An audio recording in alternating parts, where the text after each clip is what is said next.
Hi everyone, we're back how to do scale modeling. Today we're going to look at the Special Hobby 148 Model 239 Buffalo in the finished Air Force markings. I had a request for this. This is one of the gifts I got from my birthday pool.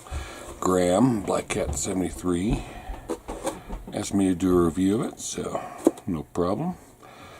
Special Hobby makes some interesting kits. Sometimes they're difficult, sometimes they're not as difficult. Kit number is 48180. Nothing really on the box art. However, the box art is very nice. Again, I'd like to thank my fellow modeling brothers and my friends in the birthday pool for getting me this kit, because they know I'd wanted it for quite a while. Alright. It's like one bag of stuff.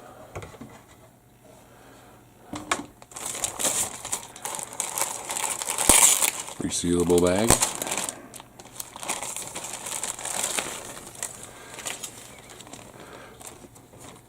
Parts coming off. Decals, resin, clear parts. Here, I would say that's for tail wheel.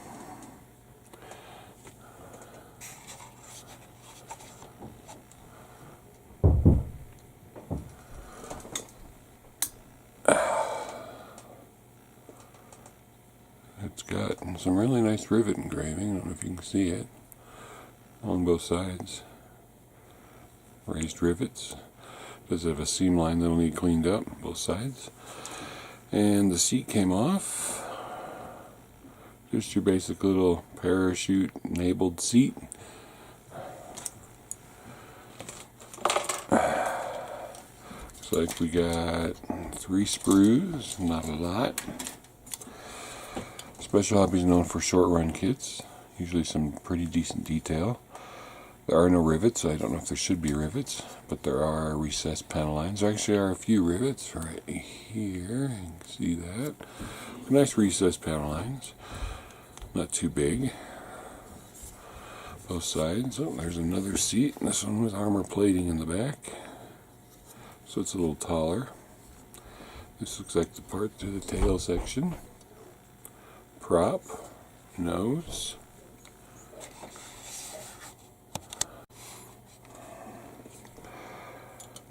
Looks like we got a little either flash. Yeah, I'm saying it's flash on the tip of the prop. I was going to say maybe it's damaged, but it's flash. Cowlings are connected, looking good. I'm not sure where the exhaust comes out on this. There's the front nose piece. Well, this is the tail wheel, so I'm not sure what that other part was, but we'll find out. A little bit of interior detail, which is good.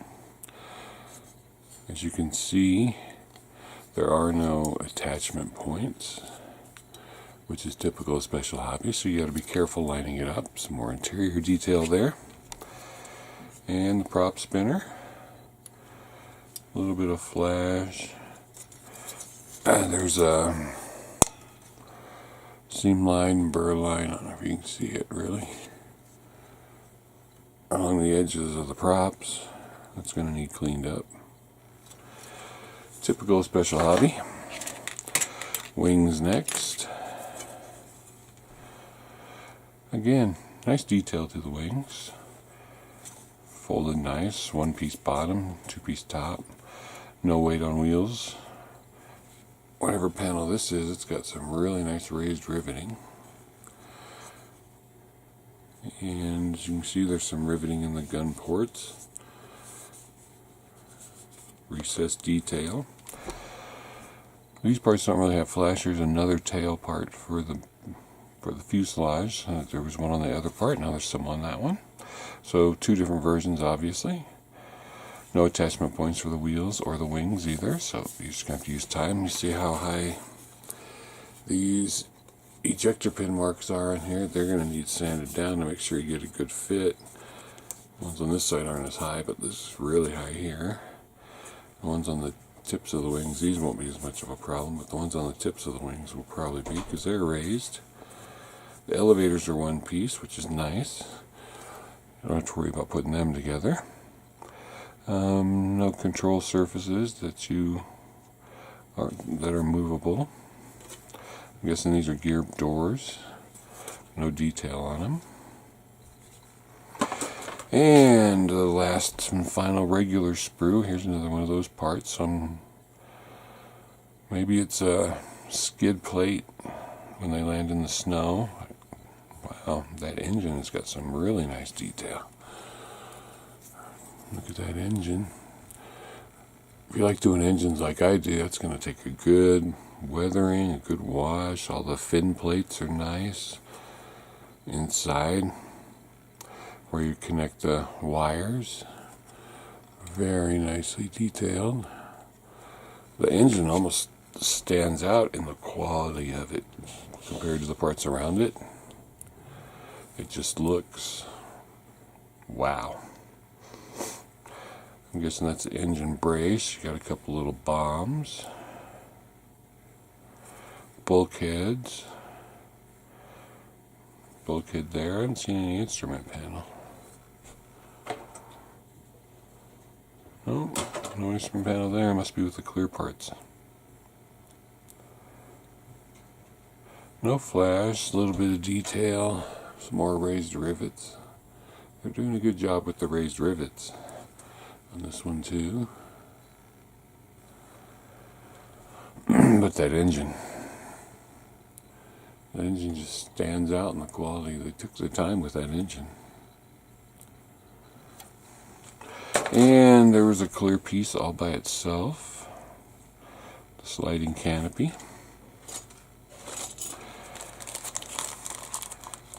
Since there's canopies floating all over the inside of this bag, let's open it up.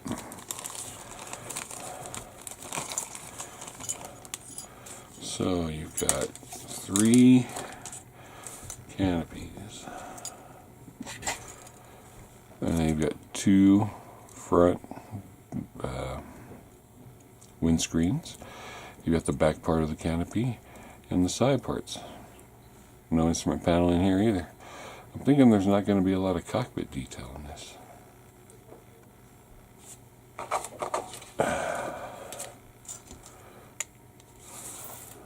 Very clear parts. Oh, so much glare on there. Let me find something that doesn't glare. There we go.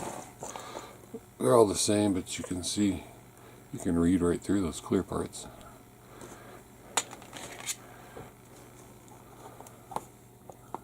No distortion. Looking good.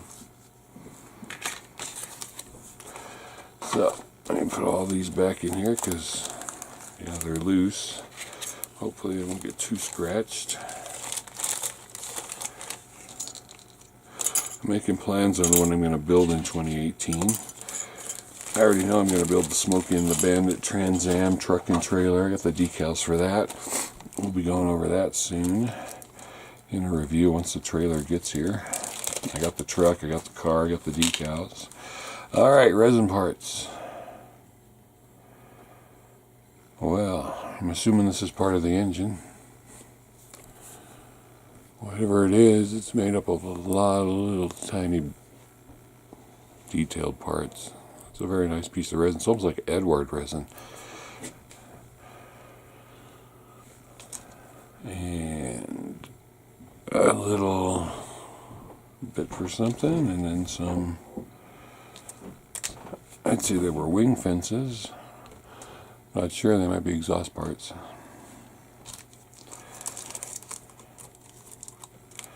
Let's get all these back. Now, for those of you who don't know your history, Finland used a straight version of the swastika, only it wasn't called the swastika. And obviously, some people find it offensive too, because you can see from the decals, they're not complete. You got to put these part into here to make them complete. And there is some instrument panel detail right there. And back here is some photo etch with the instrument panels and the seat belts and a bunch of little bits and bobs and pieces. That looks like Edward PE, but I'm not 100% sure because it's got Special Hobby stamping right there. So they could make their own PE. It's not colored or anything, but the detail's there. But again, the decals look good. Take them out of here so we can see them better. They don't say cartograph,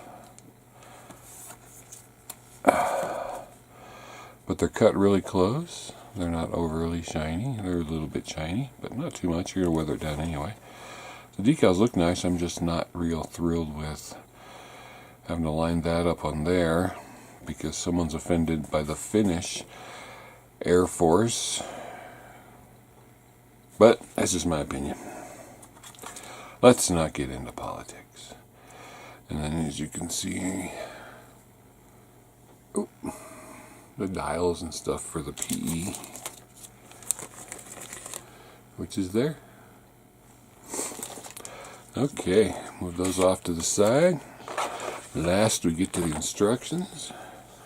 There is the history of the aircraft in English if you want to freeze it and read it. We can zoom in on this because this is a small instruction book. I like the paint schemes. Okay, color callouts are for, this is Barry Guns color. That is the guy who runs a company named Barry. You see that, but it says Barry Guns. And then Guns color number. So you're using Guns color, Mr. Aqueous, and the lacquer version, up to you. And then the Sprue Layout. This one you start with the wings. There's where those resin parts go. They're for the, looks like the intakes for the wings. Those resin parts there that I thought might be exhaust. Putting the wings together. Then the bulkhead, which is where the engine's going to go. Guns, which weren't very detailed. They were so not detailed, I didn't even notice them. Sprue D. Hey, another thing I noticed. There's no numbers on this sprue. But there's numbers on here. So D13 is these two parts here. So the guns are not detailed at all. They obviously don't have opening because that's where a sprue attachment point is. So the sprues aren't numbered. You'll have to go by the numbering on the Sprue Layout. The guns are not very detailed. I don't know if there's aftermarket or not, but I'd get them. There's that beautiful engine. And then there's all the colors that are going with it. Bulkhead, like I said, engine prop. Here's that piece of resin. It apparently goes to the back there. And the floor for the cockpit. And you're putting interesting assembly procedure. Bulkhead. And this is the back part where the part window goes. And you're putting half the cockpit in. Turn the page. You're doing the instrument panel, the seats, all the cockpit interior parts, which you're doing on this half of the cockpit that's already attached to the wings. Then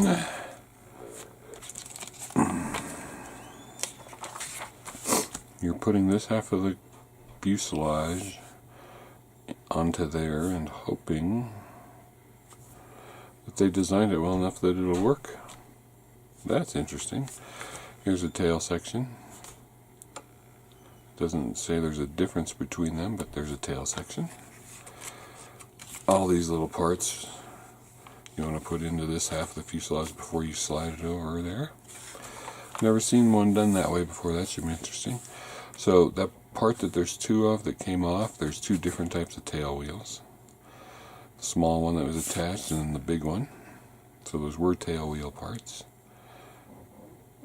I guess you just have to depend. No, these aren't tail wheels. These are the main landing gear. There you go. See? Interesting. I obviously don't know much about this aircraft because I've never seen landing gear done that way. But it obviously worked because this was a successful aircraft for Finland. It kept the Russians from invading. Paint schemes, 1, 2, 3. I like the one that's designed for snow camo. This one had a total of 75 victories from Hans Wind. This one, Enino Lukinkan. He marked his victories with beer bottles placed on the fin. I like that. That's kind of cool. And this one, Swedish Baron Hugo Hamilton. He donated funds to purchase this plane. And the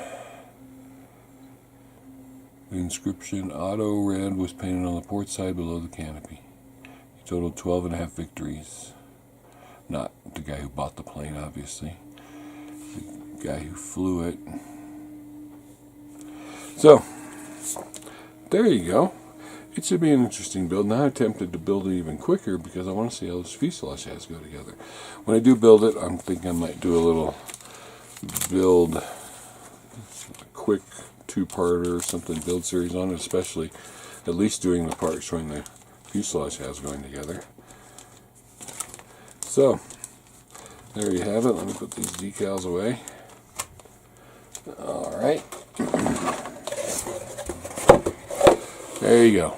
Beautiful box art. Wish I had a picture of that. Might just cut it out and frame it anyway. Interesting aircraft. Good history to this. Like I said, helped defeat the Russians. You see, they got the flat swastikas on the box art, but they don't have them on the decals. What's up with that? Isn't this going to be seen more readily than the decals that are buried in the box? What do I know? Anyway, this Finnish marking had nothing to do with Nazi Germany. They had it before the Nazi Germans did, I believe. Anyway, hope you enjoyed the review. Quick little review of a cute little aircraft. Thanks, guys, again for the birthday gift. And thanks for watching. Look at that detail in there. Hope you enjoy it. And talk to you soon.